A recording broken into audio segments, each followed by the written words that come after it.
за което много се радвам. Виждам ви от година на година все по-пораснали, все по-можещи и все по-красиви. Ще се присъедини към турнира. И така, добре дошли на всички гости, на всички състезатели, на всички треньори, на всички деятели, на съдиите, които са тук, на публиката, която създава атмосферата. Добре дошли, за да открием заедно четвъртия традиционен международен коледен турнир в името и отчитайки паметта на големия наш волейболист и треньор Иван Николов.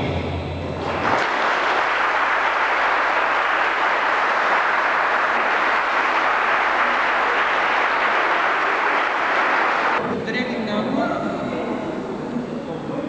Вече е четвърта година как се провежда този прекрасен турнир. И в този ден той ми изпълва душата и сърцето с много силни и противоречиви чувства. От една страна с голяма болка и мъка по това, че не мога да върна времето, по това, че не мога да залича тези тежки моменти и митове, които съм преживяла, за това, че не мога да изтрия много неща от моята памет. Господин Паскалев, на госпожа Паскалева, благодаря на Държавната агенция за младежта и спорта, благодаря на всички гости, на всички приятели, на всички колеги, на всички състезатели и на вас, бъдещото поколение на нашия волейбол. За това, че сте тук. И аз мисля, че този турнир е един поклон пред паметта на Иван и най-вече поклон пред неговото трудолюбие, пред неговата всеотдайност, пред неговата обич към волейбола. Искам от сърце да ви пожелая вие да бъдете такива, каквито той беше във волейбола. Той отдаде всичко от себе си за тази игра. И когато един човек, един състезател така се раздава в спорта, той не може да не получи и добри изяви. Пожелавам ви много успехи, не само в този турнир. Пожелавам ви с упоритост, с обич, отново повтарям, към тази игра, да крачите бодро и бързо по вашия път във волейболното израстване. От неговия треньорски опит, от неговото треньорско майсторство израснаха много състезателки, които сега са гордост на нашата България. Тук в момента е Емилия Иванова, Велица Никодимова, които се състезават в нашето първенство. Тук са състезатели, които са играли с него. С добре дошли в 81-во СО Виктор Юго. Провеждаме четвъртия международен турнир, посветен на големият български треньор Иван Николов. През тази година турнирът обхваща 11 отбора, разпределени в две, а на отборите добро класиране.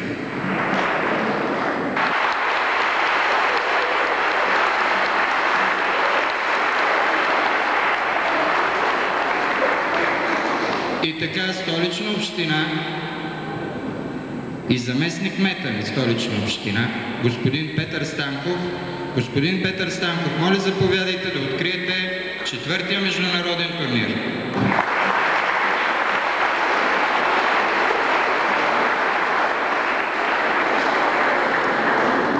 Уважаеми дами и господа, скъпи участници в четвъртия турнир Иван Николов. Поздравявам ви с добре дошли от името на кмета Стефан Софиянски, от името на Столичната община. Аз с удоволствие се присъединявам към всички хубави думи, казани за волейболния спорт, за този волейболен турнир.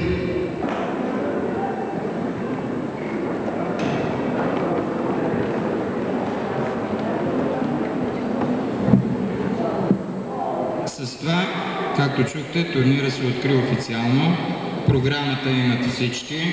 Следващата среща е между младшата възраст до 16 години. ЦСКА Роял Кейк и Звезди 94.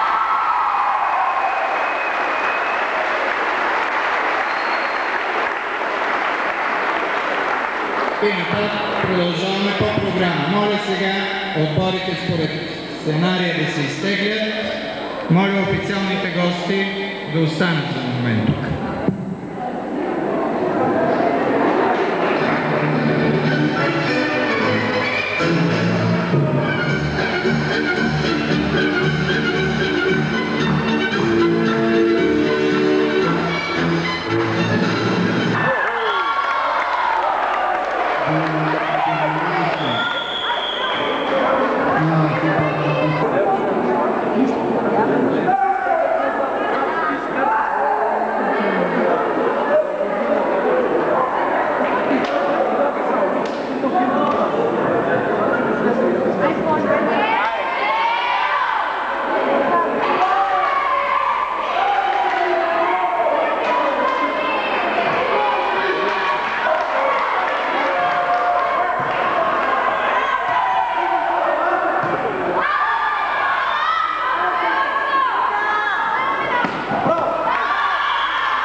И така след 4 дни напрегната, оспорвана, хубава, красива борба, много хубави мачове, изиграни от много хубави състезателки, четвъртия международен турнир за Купа Иван Николов приключи.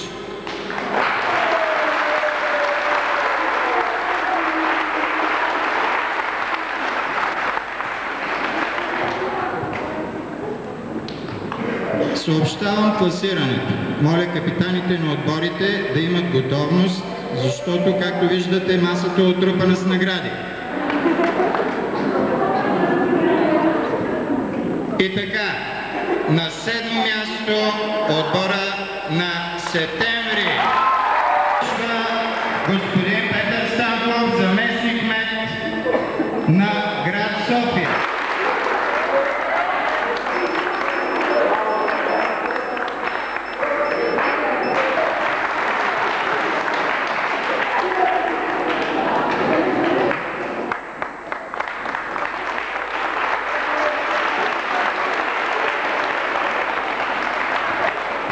На 5-то място отбора на Академик.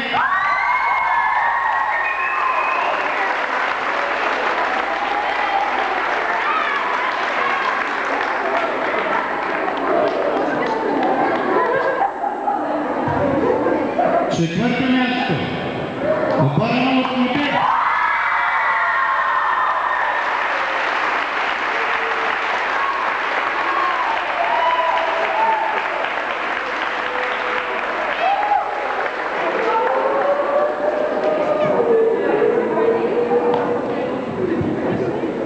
И така очерта се и финалната тройка. Трето място отбора на ЦСКА.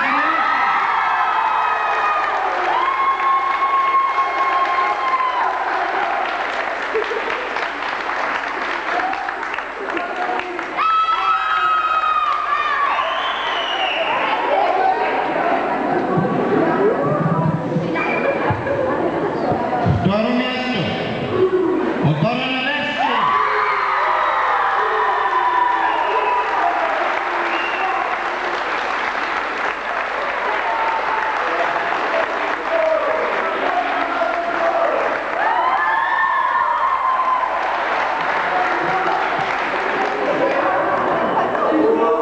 И първо място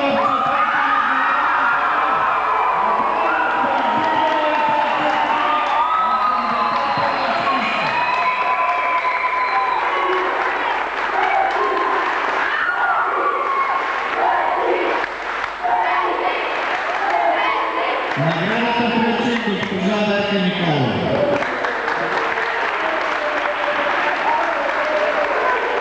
Не радвате се с тази хубава игра, която вие показахте тези дни. Благодаря ви отново.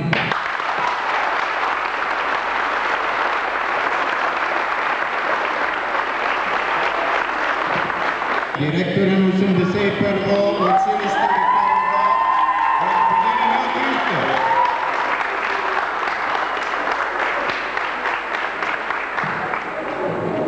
Най-напред искам да поздравя победителите.